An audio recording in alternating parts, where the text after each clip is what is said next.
Ante todo, mi fraternal saludo para cada uno de los miembros del Concilio Superior. El tema a considerar es el de la vida eterna.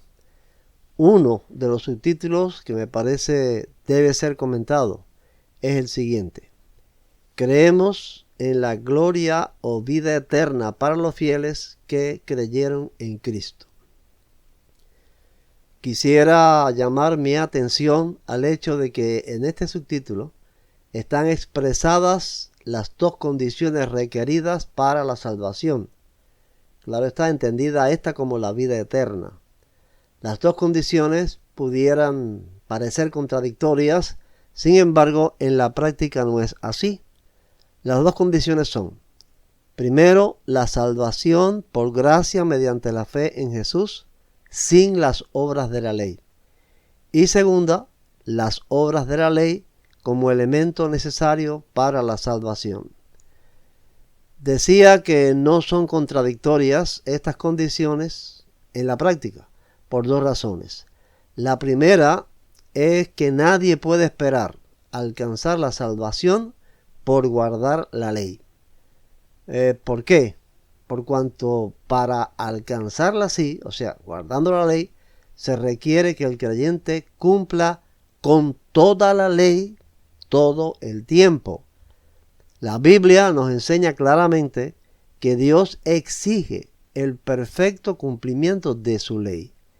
En ningún lugar de las Escrituras vamos a encontrar que el Señor admite o esté conforme con el cumplimiento a medias, incompleto o esporádico de sus mandamientos. Sin embargo, observar la ley conforme a la exigencia divina es imposible al hombre en el estado de pecado en que se halla. Por eso fue que Pablo escribió lo siguiente: lo que era imposible para la ley, por cuanto era débil por la carne, Dios, enviando a su Hijo en semejanza de carne de pecado, y a causa del pecado, condenó al pecado en la carne, para que la justicia de la ley se cumpliera en nosotros, que no andamos conforme a la carne, sino conforme al Espíritu.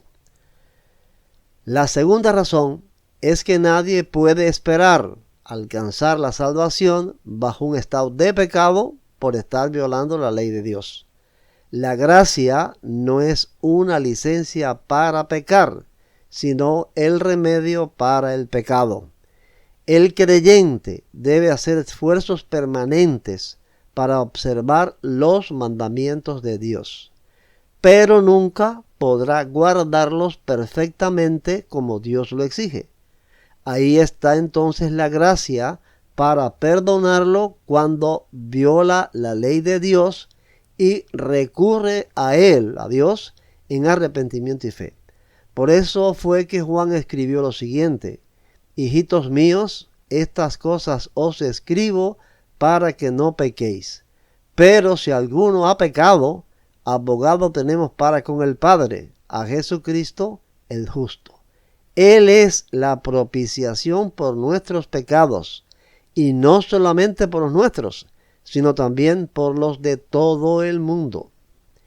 En resumen, la salvación se alcanza bajo un estado de gracia donde el pecador penitente encuentra el perdón de sus pecados por violar la ley de Dios, que es su deber cumplir perfectamente.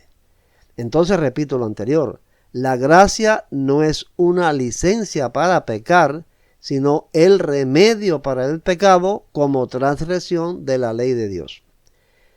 Por razones tan poderosas fue que Pablo escribió a los Gálatas: de Cristo os desligasteis los que por la ley os justificáis, de la gracia habéis caído.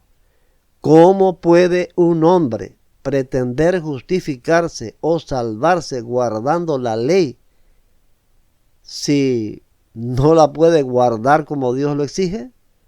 Todo el tiempo.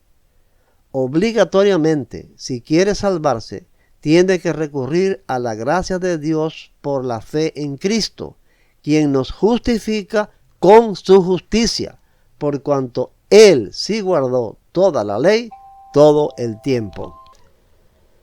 El otro subtítulo que me parece necesario comentar es este: el concepto del cielo, desde la perspectiva bíblica, difiere de la interpretación tradicional.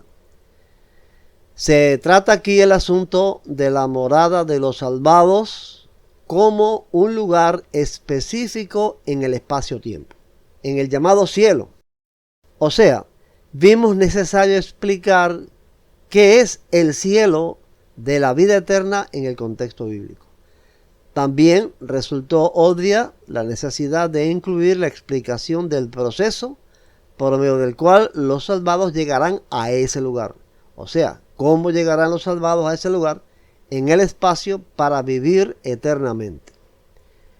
Nuestra iglesia, ya lo sabemos, no cree en la inmortalidad del alma. Por lo tanto, el concepto católico medieval de un alma inmortal frente al trono celeste, con dos alas a la espalda tocando un arpa, está fuera de lugar en nuestra teología y nuestra doctrina. Por eso, en nuestra explicación, basada en la Biblia, no en la teología, se menciona la segunda venida de Cristo, la primera resurrección y el gobierno por 1000 años de Jesús en la tierra, sea el número 1000 literal o simbólico, después del cual, de ese gobierno mesiánico, es que ocurre la segunda resurrección. Se lleva a cabo el juicio final y los salvados son llevados a la nueva tierra para disfrutar de la vida eterna. Para una aclaración mayor acerca del concepto que manejamos sobre el gobierno de Cristo en la tierra, les sugiero vean un comentario para el cual les dejo un enlace abajo en la descripción del video. También un enlace a un documento PDF.